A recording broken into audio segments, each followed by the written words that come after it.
Footage of this video was recorded by FaceCheck, who has a relatively large amount of UK-based Netrunner content. To visit them, visit these links, which I will embed in the video description below. Howdy everyone, this is the first in what I hope will be a series of videos that cover the Dark Sphere Mega Store Championship that was held a couple of weeks ago. This video will be casted solely by me. For future videos, I would probably want to invite guests over to do two-way commentary. So you have that to look forward to. But for now, I'm going to cast this game by myself because this was the game that impressed me the most throughout the entire day. This is Zach versus Kester, prepaid Kate with David versus Harpsichord Butchershop or convenience store. This is the upper bracket round 2, which means that both players have guaranteed top 6 and are playing for a spot in top 3, the final round of the upper bracket. So let's get down to the game here. We will be looking at this game from Zach's point of view, and very well so, because his play this entire game was very calculated and decisive, and it shows very well how to deal with Harpsichord as a runner. What are the things that you should take note of, and the things that you have to be careful about. Standard opening by Kester right there, scoring the breaking news on the very first turn so that they don't have to deal with Clot. Once you get a breaking news out, you're just one agenda away from the 24/7 combo. So this is why you want to score breaking news first turn against anyone who could potentially tilt up a Clot. Okay, then over to Zach. He starts with an okay opening hand but gets an amazing first diesel. As you saw in his hand, he drew into a plascrete and a film critic, two very key tech cards against this archetype. This doesn't mean by any means that he's out of the woods though. He can't just simply plop them down and expect to get 7 points and win. It's more complicated than that. But for now, he solidifies his economy by playing 2 daily cards. You want the economic lead because you know that they are running mid-seasons. You don't know if they have it in hand, but you can't be sure. So better be safe than sorry. So with 2 daily casts, he should be able to out-money Kester pretty quickly. Despite Kester moneying up back to 9 with a hedge fund, Zach has a pretty good economic base. He could play the film critic here and start running. This means that he can steal agendas take agendas without triggering mid-season's condition. But instead here, he chooses to just continue solidifying his economy, which is perfectly fair game as well. He continues poking R&D, trying to find agendas, but doesn't see any. It is definitely a legitimate strategy to throw down the R&DI, throw down the film critic, and start running all over his his R&D. I don't know how that would turn out, honestly, but it doesn't seem like a good idea to go down in credits to do so. And cards as well, even though Kester is nowhere near set up yet. All Kester's doing now is taking a bunch of money with Sweet's Week. He doesn't have any eyes on any server at all, and he only has 1 breaking news scored so far. So, back to Zach here.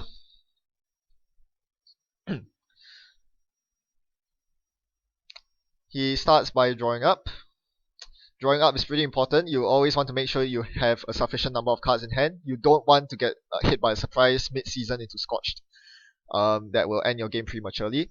He gets a first prepay going, which is very good news for him. This means that his money cards will be worth more, and right now Kester will find it very difficult to keep up with Zach's money pace.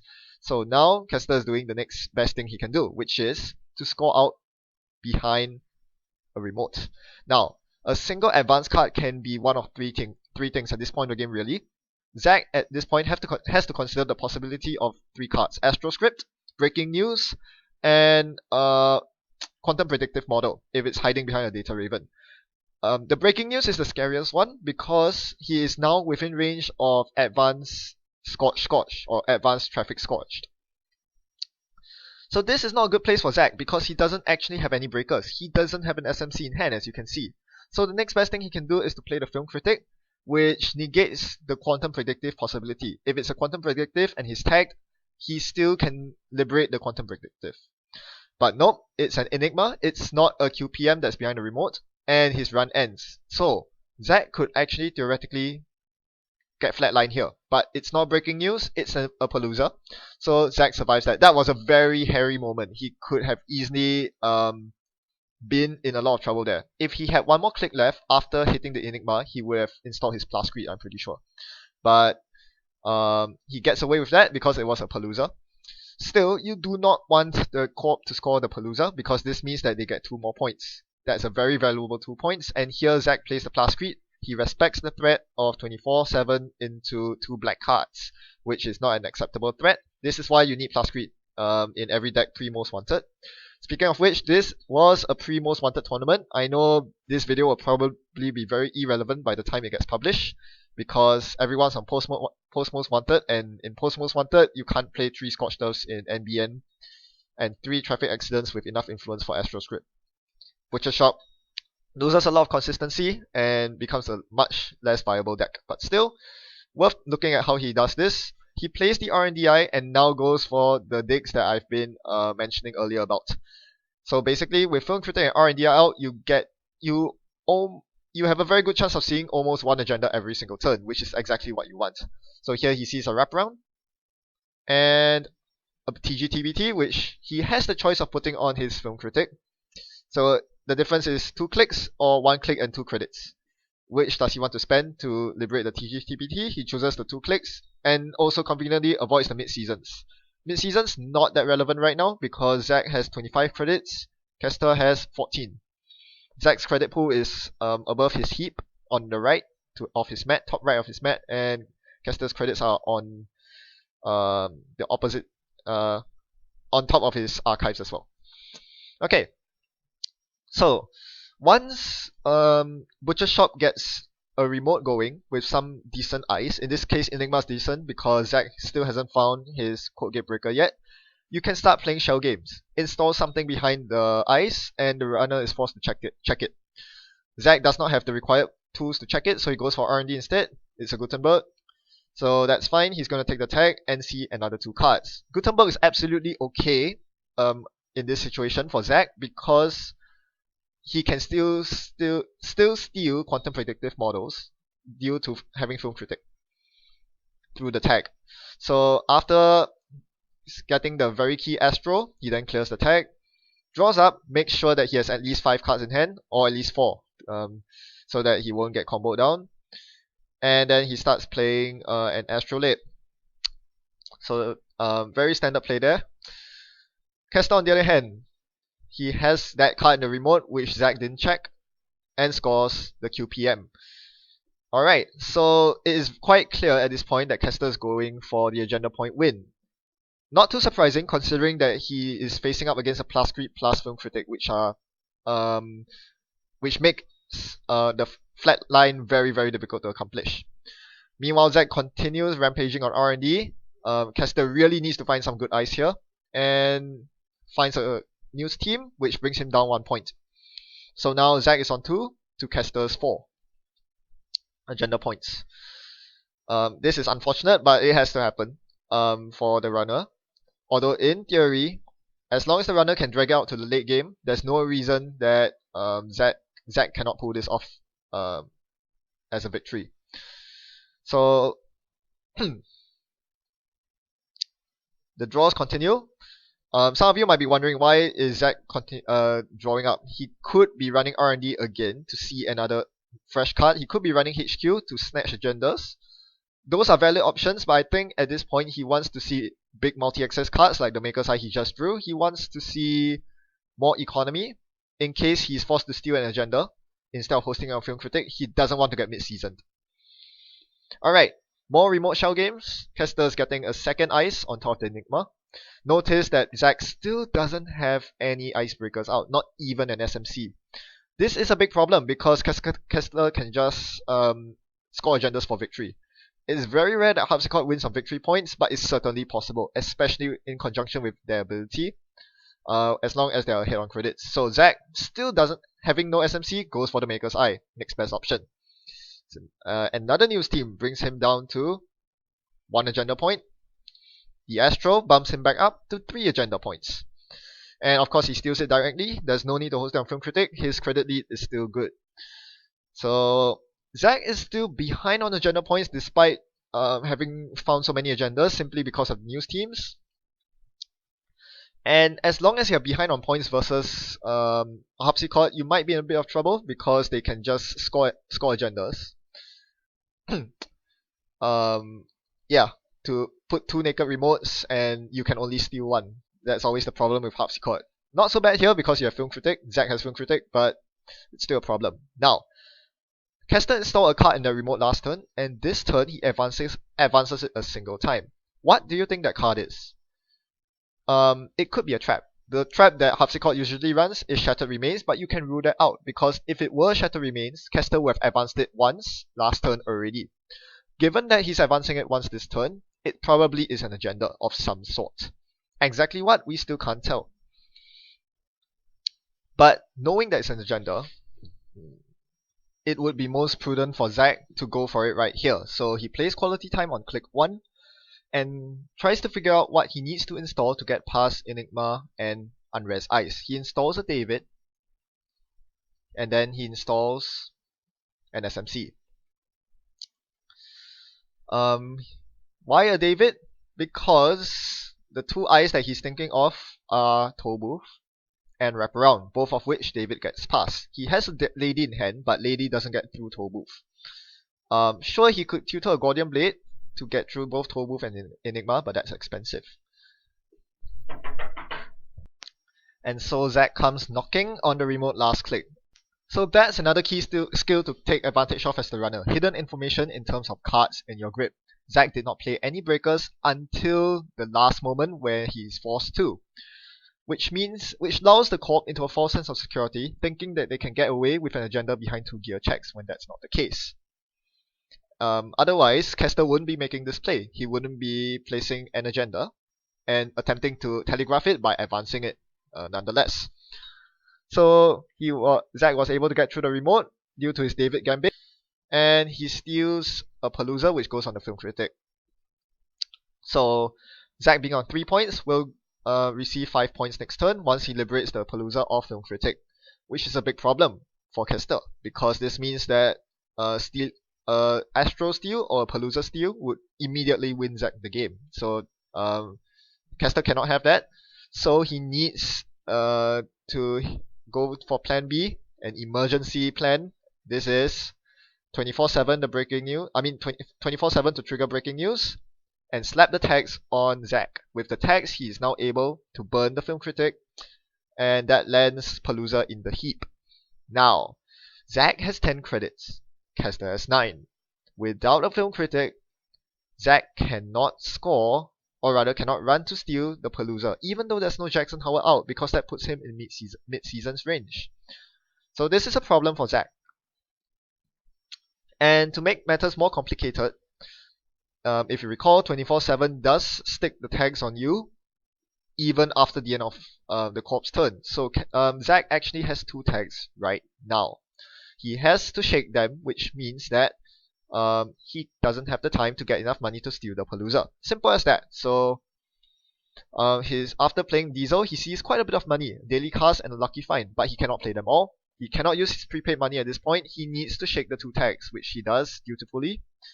You always must shake tags, and then with his final click, might as well get rid of a card from hand. He plays a daily cast. So this is where his early setup is going to pay off. Instead of hammering R&D every single click, he was slowly drawing through his deck. This means that he could find more money, which is very important for a situation like this. He needs the money to stay clear of the mid-seasons. He cannot afford to run any server at all until he is well and truly ahead of credits.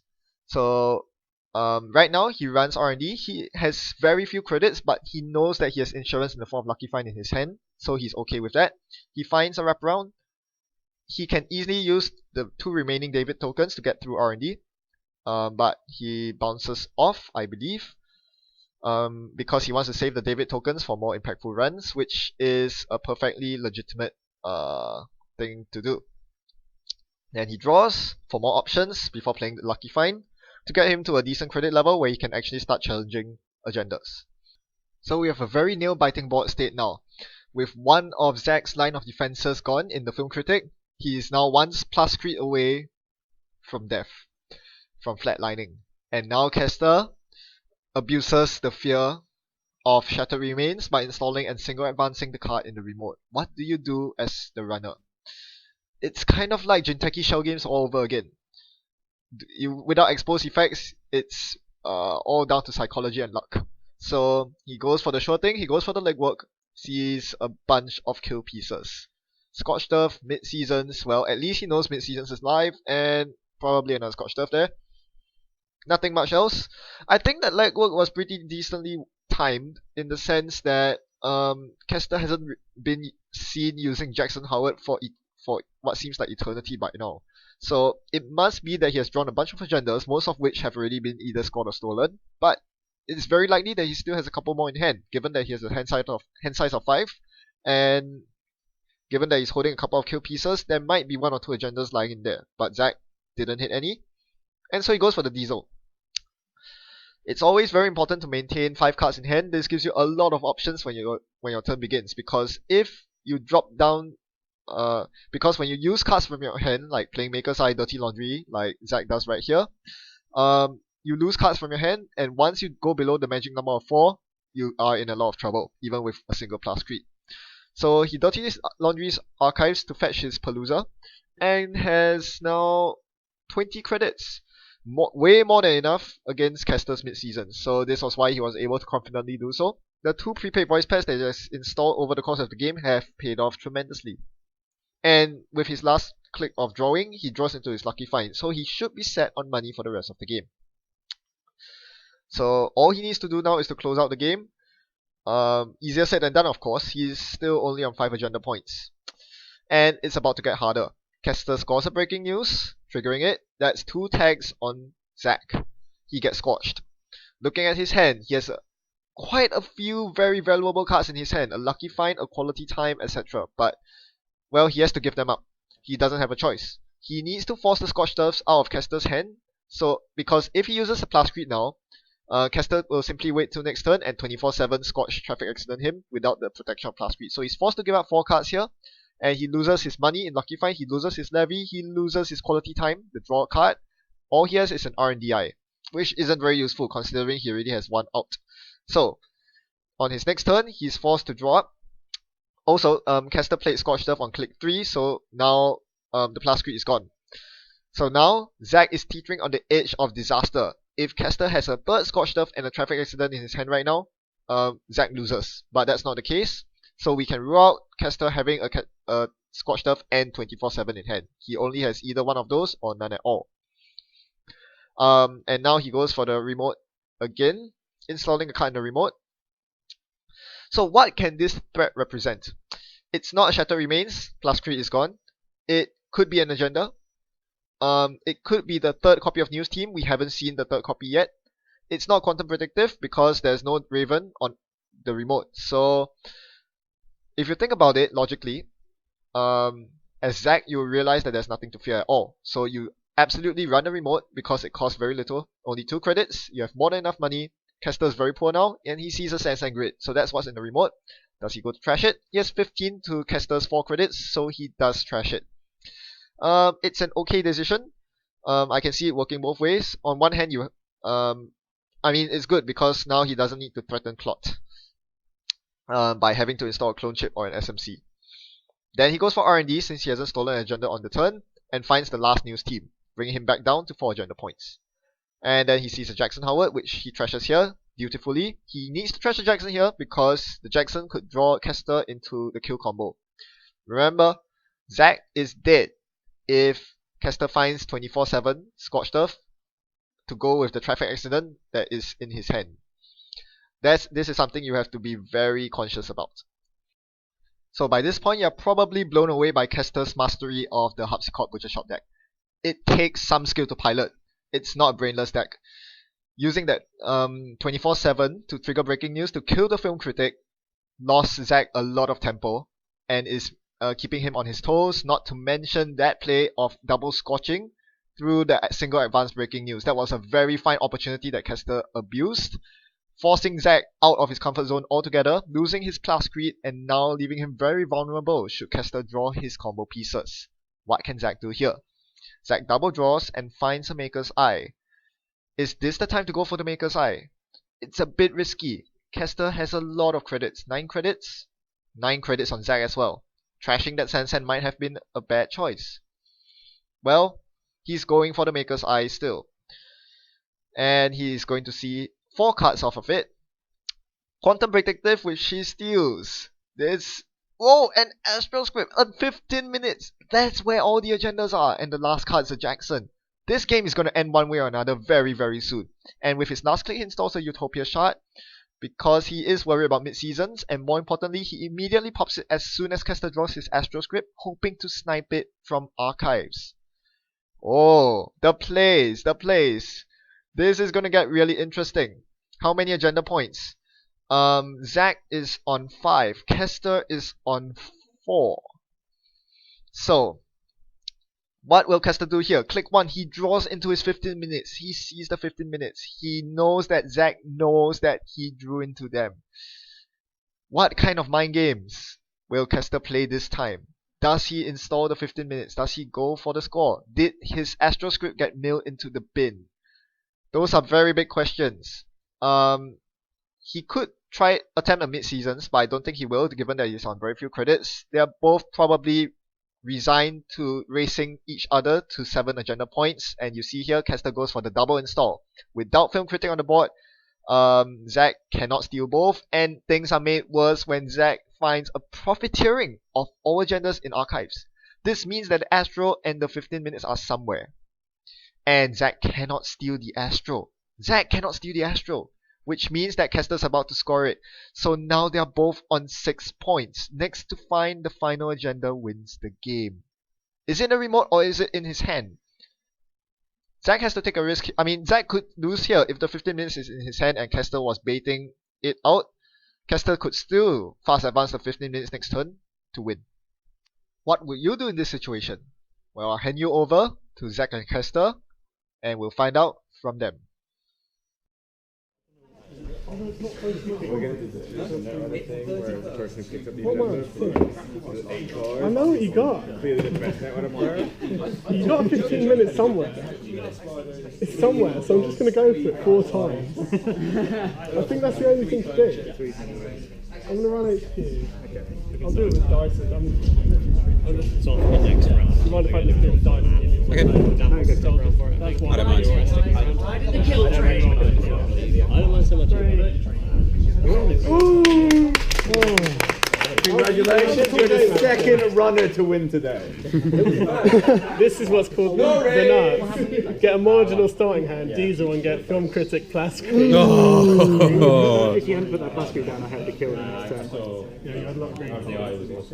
Yeah, Is that 15 minutes? That came down to the wire, 7-6. Well, that game couldn't have finished any closer. In fact, Kester was just 1 click away from winning the game. Had he 1 more click in that final turn that he took, he would have been able to advance the 15 minutes on the table. I assume it was the 15 minutes, 1 more time. Then using the Astro token, he could advance the 15 minutes again, score it for the win. Instead, Zack was able to take 1 more turn and find another agenda. Which brings me to a very interesting observation. Kester had 6 credits at the end of the game. And the 15 minutes was in the remote where the Sansan used to be. And that is until Zack trashed it during that run. Had Zack chose not to trash the Sansan, thinking that he has clawed in his deck, thinking that Kester probably will never get the money to res it, Zack would actually have lost the game. Because Kester could res the Sansan and single advance the 15 minutes the same turn he scored the Astro. So I didn't realize this when I was watching the game live, but now looking back at it, it's amazing how that small little detail, trashing a Sansan, could have such a profound impact on the game. We would be talking about it for ages if Zack didn't trash it. That was a very interesting resolution of the game.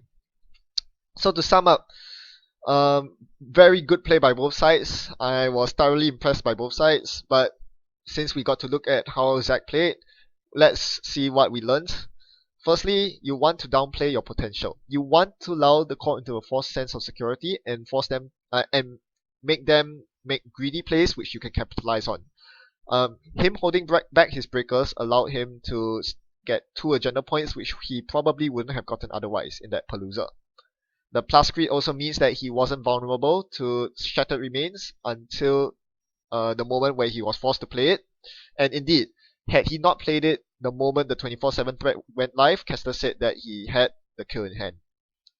So only play your stuff when necessary, and try to abuse the psychology of the corp, force them into greedy plays, and punish them for it.